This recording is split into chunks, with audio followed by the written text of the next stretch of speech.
ഉത്തരേന്ത്യയിൽ നിന്നും 200-ലധികം സീറ്റുകൾ കിട്ടുമെന്ന അമിതമായ ആത്മവിശ്വാസത്തിലാണ് മോദി ഉള്ളത്. അതുകൊണ്ട് സ്വന്തം മണ്ഡലമായ വാരണാസിയിലേക്ക് പോലും മോദി തിരിഞ്ഞു നോക്കുന്നില്ല. ഉത്തരേന്ത്യയിലെ മറ്റു സംസ്ഥാനങ്ങളിലേക്ക് പ്രചരണ പരിപാടികളുമായി എത്തുവാൻ മോദി വിസമ്മതിക്കുകയും ചെയ്യുന്നുണ്ട്. കാരണം ഹിന്ദി ഹൃദയഭൂമി BJPക്കൊപ്പം നിൽക്കുമെന്ന ആത്മവിശ്വാസമാണ് BJPയുടെ കൈമുതൽ. 82 ലോക്സഭാ സീറ്റുകളുള്ള UPയിലേക്ക് പോലും തിരിഞ്ഞു നോക്കാൻ മോദി തയ്യാറാകാത്തതിന് പിന്നിലും ഈ ആത്മവിശ്വാസമുണ്ട്. അത് വിനയാകുമോ എന്ന ചോദ്യവും BJPയിൽ നിന്നും ഉയരുകയാണ്. ദക്ഷിണേന്ത്യൻ സംസ്ഥാനങ്ങൾക്ക് മോദി അമിത പ്രാധാന്യം നൽകുന്നുണ്ടെന്ന് പറയുന്ന മുതിർന്ന BJP നേതാക്കൾ ഉത്തരേന്ത്യയിലേക്കും മോദി ശ്രദ്ധ പതിപ്പിക്കണമെന്ന് പറയുന്നുമുണ്ട്.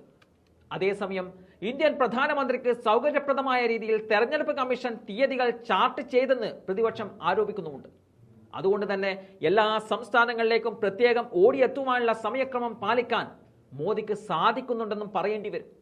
ലോക്സഭാ തെരഞ്ഞെടുപ്പിന്റെ ഭാഗമായി ദക്ഷിണേന്ത്യൻ സംസ്ഥാനങ്ങളിലേക്ക് മാത്രം കഴിഞ്ഞ 3 മാസത്തിനിടെ പ്രധാനമന്ത്രി എത്തിയത് 20 സന്ദർശനങ്ങളിലാണ്.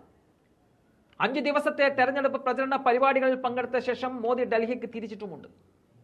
തമിഴ്നാട്ടിലേക്ക് മാത്രം 7 തവണയും കേരളത്തിലേക്കും തെലങ്കാനയിലേക്കും 4 തവണയും കർണാടകയിലേക്ക് 3 ആന്ധ്രാപ്രദേശിലേക്ക് 4 തവണ പ്രധാനമന്ത്രി ഇതിനോടകം തന്നെ സന്ദർശനം നടത്തി കഴിഞ്ഞിരിക്കുകയാണ്. കുറഞ്ഞത് 5 ദക്ഷിണേന്ത്യൻ സംസ്ഥാനങ്ങളിൽ നിന്നും 50 മുതൽ 60 സീറ്റുകൾ വരെ നേടാനാണ് തങ്ങൾ ലക്ഷ്യമിടുന്നതെന്നും ഇതിലൂടെ NDAക്ക് 400-ലധികം സീറ്റുകളിൽ വിജയം ഉറപ്പിക്കാൻ സാധിക്കുമെന്നും BJP അവകാശപ്പെടുന്നുണ്ട്. ദക്ഷിണേന്ത്യൻ സംസ്ഥാനങ്ങളിൽ നിന്നും നിലവിലെ ട്രെൻഡ് അനുസരിച്ച് 58 സീറ്റുകളിൽ NDA വിജയിക്കുമെന്നാണ് BJP കണക്ക് കൂട്ടുന്നത്. ആന്ധ്രാപ്രദേശിലെ 18ഉം തെലങ്കാനയിലെ 8ഉം കർണാടകയിലെ 25ഉം തമിഴ്നാട്ടിൽ 5ഉം കേരളത്തിൽ 2 സീറ്റുകളിൽ ഇതിൽ ഉൾപ്പെടുന്നുമുണ്ട്. ആന്ധ്രാപ്രദേശിൽ ചന്ദ്രബാബു നായിഡുവിന്റെ TDPയുമായും പവൻ കല്യാണിന്റെ ജനസേനയുമായും സഖ്യമുണ്ടാക്കിയാണ് BJP ലോക്സഭാ തെരഞ്ഞെടുപ്പിനെ നേരിടുന്നത്.